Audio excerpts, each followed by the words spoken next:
Bonjour tout le monde, bienvenue dans ce nouveau cours portant sur QGIS. La version de QGIS que nous allons utiliser, c'est la version QGIS vraiment recherchée, QGIS, bienvenue sur QGIS. Et à partir de là, vous pouvez télécharger le logiciel selon le type d'exploitation, système d'exploitation que vous utilisez. D'accord? Donc à partir de là, vous pouvez cliquer sur télécharger. Si vous cliquez sur celui-ci, vous aurez directement la dernière version, 3.18.3. Une fois le téléchargement terminé, vous pouvez installer le logiciel. Après, vous aurez directement le logiciel qui est ouvert qui ressemblera à une fenêtre qui apparaît comme celle-là. En même temps, j'ai accès à l'avant-dernière version qui est la 3.16 de A9 qui est beaucoup plus à jour par rapport à la 2.18. D'accord? Une fois que vous avez ouvert votre logiciel, donc plutôt que d'aller sur la 2.18, nous allons directement entendre sur la 3.16. D'accord? Donc, si vous voulez savoir la version de QGIS que vous utilisez, selon le système d'exploitation, vous pouvez cliquer sur About QGIS, puis vous aurez les informations qui sont accessibles à partir de là. 3.16.4 en avant. D'accord? Vous pouvez fermer cette fenêtre. En ouvrant le logiciel, voilà la fenêtre de présentation qui apparaît, à partir de laquelle vous avez quelques outils qui sont accessibles. À partir de là, qui est l'interface utilisateur. Dans cette partie, vous pouvez parcourir, c'est-à-dire en parcourant ici, vous aurez accès à votre ordinateur, c'est-à-dire à vos dossiers de travail, par exemple l'accueil et certains outils qui ont été rajoutés à partir de là. En parcourant, vous pouvez parcourir, ce qui veut dire vous pouvez parcourir les documents qui existent sur votre ordinateur. Ici, dans cette partie, nous avons la fenêtre couche, c'est-à-dire que du moment où vous commencez à utiliser QGIS avec les différents types de couches que vous allez importer ou créer, ils apparaîtront à partir de cette fenêtre. D'accord? Donc, les différentes couches vont se superposer à partir de là. Et là, vous pouvez cocher pour afficher une couche ou cacher une couche et effectuer différents types de manipulations qui peuvent se rajouter. À partir de là, vous pouvez faire des filtres et ici, vous pouvez sélectionner une couche, puis la monter ou la descendre. Et là, vous pouvez supprimer une couche en sélectionnant la couche. Vous pouvez cliquer sur Remove ou supprimer la couche du logiciel. Et là, vous pouvez créer des groupes, c'est-à-dire vous pouvez ajouter un groupe, c'est-à-dire vous pouvez sélectionner différents types de couches qui se rapportent à une problématique ou à une question donnée, à partir de laquelle vous pouvez ranger ces différents types de couches à partir de cet onglet. D'accord? Une fois nous avons fait la présentation de ces deux parties, vous avez là l'interface qui va permettre l'apparition de toutes les modifications que vous allez faire sur les différents types de couches que vous allez importer. D'accord? Donc, à partir du moment où vous sélectionnez une couche ici et que vous effectuez une modification ou vous apportez des modifications, cette couche, une fois qu'elle est activée, elle apparaîtra à partir de cette zone. Ici, vous avez les différents types de coordonnées d'une couche. Et là, vous avez l'échelle qui est sélectionnée. Là, vous avez la loupe avec le pourcentage d'affichage qui apparaît. Et là, vous avez le degré de rotation. Et là, vous avez le système d'information géographique de la couche en question qui est sélectionné. D'accord? Et à partir de... Une fois que nous avons fait ces différents types de présentations, donc sur votre logiciel, vous aurez un onglet, différents types d'onglets. Et à partir de ces onglets, vous avez projet. Donc, sur l'onglet projet, vous avez tout ce qui se rapporte au projet en question. Par exemple, sur la création de nouveaux projets, les différents types de modèles qui sont créés. Là, vous pouvez fermer un projet, enregistrer sous, rétablir, puis entamer différents types de propriétés. D'accord? Une fois que vous avez ouvert un projet, vous avez aussi l'onglet éditer. À travers l'onglet éditer, vous pouvez éditer différents types de couches avec les différents types d'options qui apparaissent ici. Après, vous avez vue qui va concerner les différents types de vues qui vont apparaître, qui vont concerner la couche en question. Et là, vous avez couches, l'onglet couches, qui permettra de créer des couches, ajouter des couches, intégrer des groupes de couches, puis ajouter des fichiers, ajouter depuis un fichier de définition de couches. Vous pouvez sélectionner enregistrer, supprimer le groupe de couches ou autre. À partir de là, vous avez aussi les préférences. Et c'est à travers ces préférences, puisque les dernières versions de QGIS permettent de créer un utilisateur ou un profil d'utilisateur à travers lequel vous avez différents types d'informations qui sont rattachées à chaque utilisateur.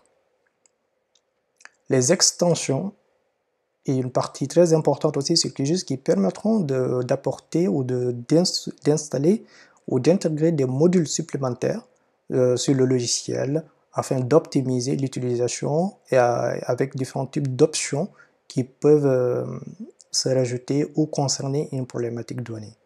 Et là, nous avons les deux différents types de couches principales qui peuvent être vecteurs ou raster. Et là, vous avez des bases de données que vous pouvez rattacher à QGIS et Internet, c'est-à-dire tout type de manipulation ou de logiciel qui peut concerner une connexion avec QGIS à travers Internet, vous l'aurez accès à travers Internet. D'accord. Puis plus tard, nous avons l'outil traitement. L'outil traitement qui est très important puisqu'il nous permet d'accéder à la boîte d'outils. La boîte d'outils, si vous voulez l'accéder et qu'elle n'est pas activée, vous devez cliquer sur l'onglet traitement, puis boîte outils. La boîte outils permet d'accéder à différents types d'algorithmes ou différents types de traitements du logiciel QGIS que vous pouvez accéder à travers cette boîte d'outils. Donc, si vous connaissez un algorithme en question, vous pouvez cliquer sur rechercher pour rechercher cet algorithme. Si vous ne connaissez pas, vous pouvez parcourir selon les différents types de classements. Par exemple, analyse de réseau. Si vous souhaitez analyser un réseau, vous pouvez déplier cet outil analyse de réseau pour voir quels sont les différents types d'options ou d'algorithmes qui existent que vous pouvez utiliser dans le cadre d'analyse de réseau. Vous pouvez faire la même chose pour les couches raster. Puis parcourir différents types d'algorithmes qui sont présents. Donc, si vous souhaitez utiliser un algorithme, vous devez cliquer sur déplier, puis cliquer sur l'algorithme et faire un double clic pour pouvoir ouvrir l'algorithme en question. Une fois que vous avez ouvert l'algorithme, vous aurez deux interfaces. La première qui permettra de sélectionner les différents types de données de l'algorithme en question à travers des données d'entrée.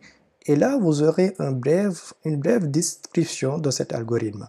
Par exemple, nous venons de sélectionner l'algorithme chemin le plus court de la couche vers le point. Donc, vous avez cette définition qui vous dit que cet algorithme calcule l'itinéraire optimal, le plus court ou le plus rapide entre de multiples points de départ définis dans une couche vecteur et d'un point dérivé donné. D'accord? Et là, une fois que vous avez sélectionné la couche, vous aurez différents types de paramétrages à effectuer. Et ces paramétrages, une fois effectués, vous devez cliquer sur exécuter pour pouvoir exécuter l'algorithme en question. Vous pouvez fermer cette fenêtre si vous n'en avez pas besoin. Si nous revenons sur la couche vue, à travers cette couche, il se peut qu'après avoir téléchargé le logiciel, vous n'avez pas accès à différents types d'options qui apparaissent ici. D'accord? Donc, pour pouvoir les afficher, vous devez accéder sur Vue, puis aller sur Panneau, d'accord? Sur la barre ou barre d'outils. Et à partir de là, vous pouvez sélectionner différents types d'options que vous souhaitez rajouter sur QGIS, qui permettra un accès direct et beaucoup plus rapide. D'accord?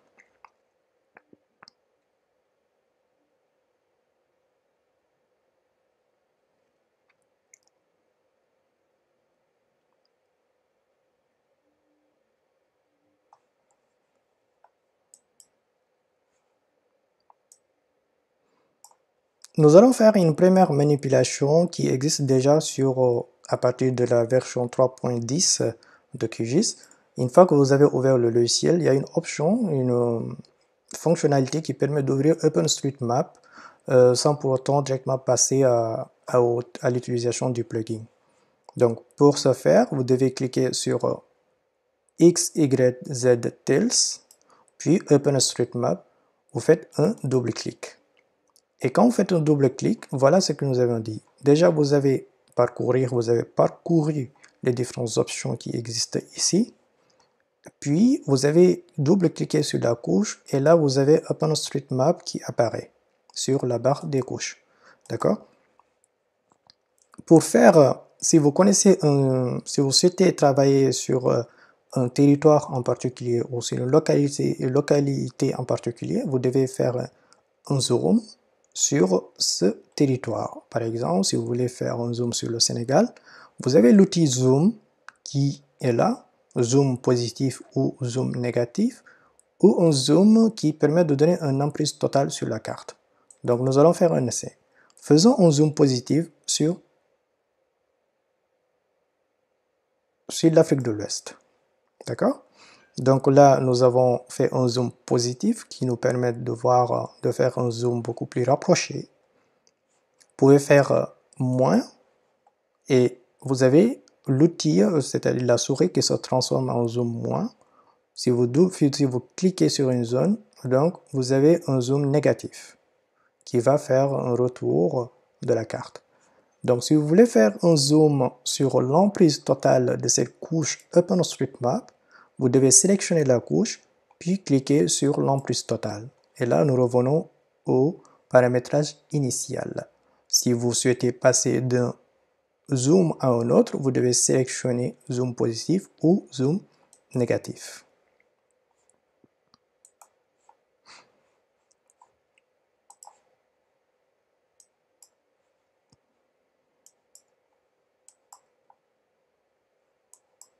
Il arrive qu'à un moment, vous souhaitez déplacer une couche ou une donnée qui est sélectionnée sur QGIS.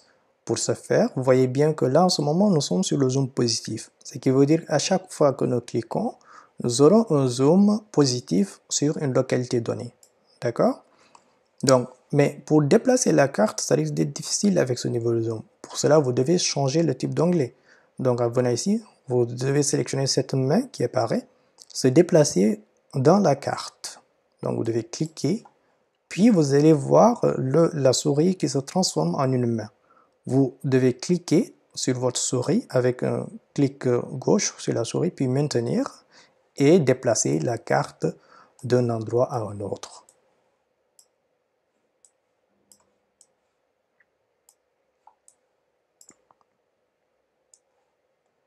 D'accord?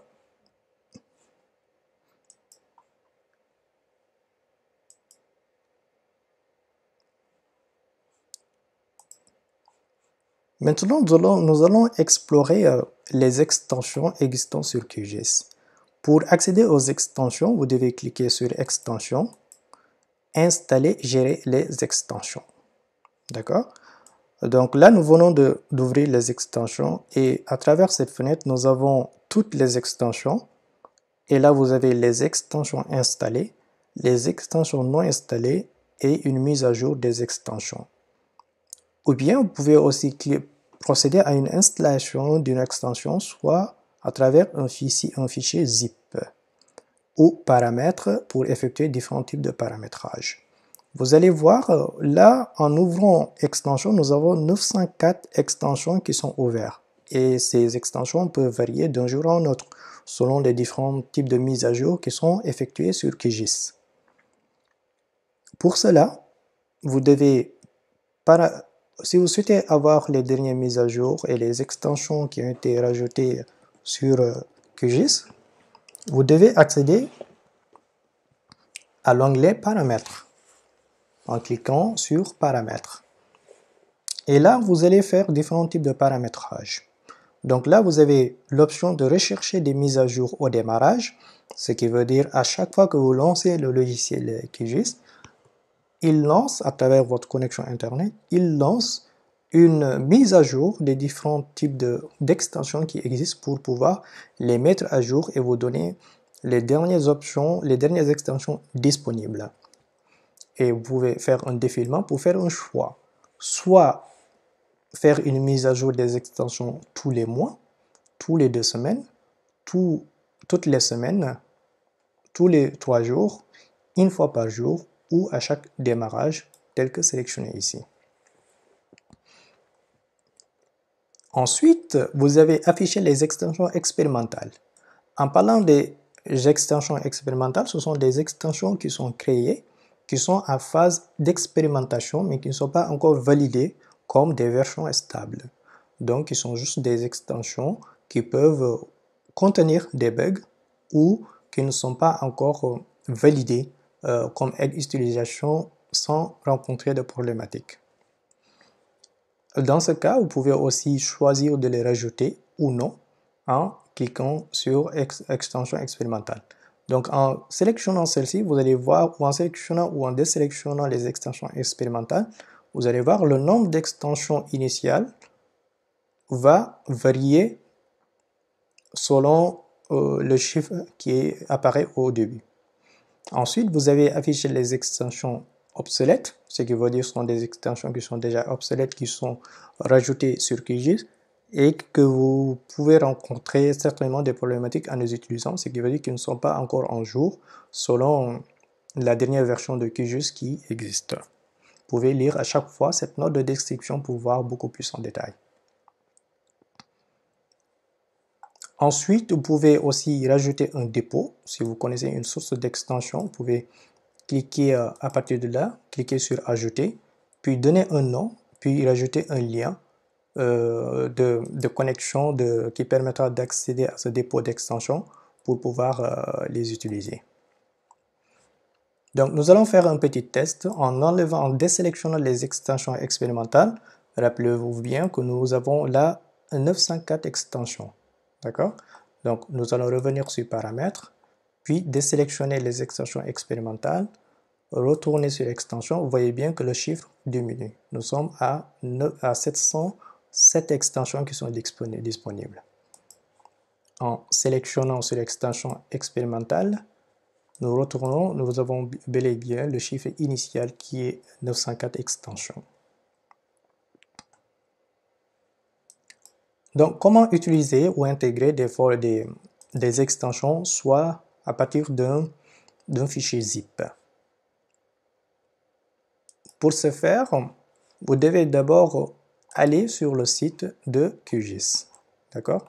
Une fois que vous êtes sur le site, puis parcourir pour voir ou découvrir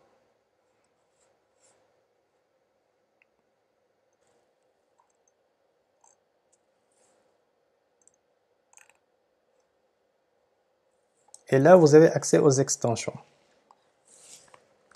Nous avons là, si vous ne souhaitez pas perdre du temps, vous pouvez directement accéder à travers ce lien https://plugin.qgis.org/plugins/. Donc là, vous avez toutes les extensions obsolètes ou non obsolètes qui sont présentes sur le logiciel, d'accord, sur lequel vous avez accès. Et à partir de là, vous pouvez soit cliquer sur une extension en particulier. Par exemple, nous allons faire un petit test. En cliquant sur 3D City Builder, vous pouvez cliquer sur Download Latest, ce qui veut dire de sélectionner la dernière version valide de cette extension. Si vous cliquez sur Download, vous avez le fichier zip qui est sélectionné. Donc, si nous revenons sur le logiciel, nous avons le fichier zip qui est là, puis vous pouvez parcourir, puis sélectionner et cliquer sur Ouvrir. Une fois que vous avez sélectionné, vous pouvez cliquer directement sur Installer le plugin. Et là, il vous demande si vous souhaitez vraiment, et là, vous cliquez sur Yes pour pouvoir installer ce plugin. Le plugin a été installé avec succès. Mais il y a une méthode beaucoup plus simple. Dans ce cas, vous devez cliquer sur toutes les extensions, puis rechercher l'extension selon le nom à travers Recherche. Et en cliquant sur Rechercher, vous allez sélectionner l'extension en particulier. Par exemple, nous allons chercher où nous allons faire OSM.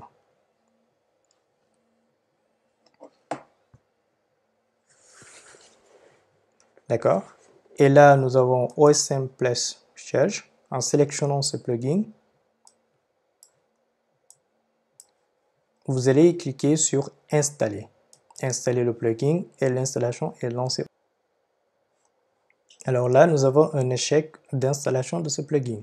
D'accord? Donc nous pouvons rechercher un autre pour faire un test, juste pour voir le mode d'installation. Nous allons faire OSM Data Synchron ou Open Layer Plugin. D'accord? Cliquez sur Installer. Nous avons la barre de progression et l'extension a été installée avec succès. Vous pouvez revenir ici pour vérifier Open Layer Plugins pour voir si l'installation a été installée avec succès. Et là, vous pouvez cliquer sur désinstaller ou réinstaller le plugin. Une fois que vous avez fini avec cette fenêtre, vous pouvez cliquer sur Close pour fermer cette fenêtre.